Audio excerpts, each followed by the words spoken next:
রাজনৈতিক দলগুলো নিজেদের না সামলালে জনগণই তাদের সামাল দেবে বলে হুঁশিয়ারি দিয়েছেন জামায়াতের আমির শফিকুর রহমান। শহীদদের রক্তের সঙ্গে কেউ বেইমানি করলে তাদের প্রতিহত করার আহ্বানও জানিয়েছেন তিনি।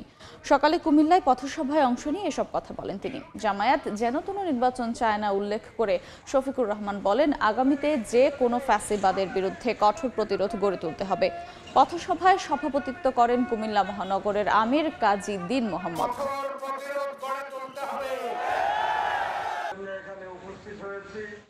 আগামীতে যে কোনো ফেস্টিভাল নতুন পুরাতন বুঝি না, এই ফেস্টিভালের বিরুদ্ধে আমাদেরকে কঠোর প্রতিরোধ গড়ে তুলতে হবে।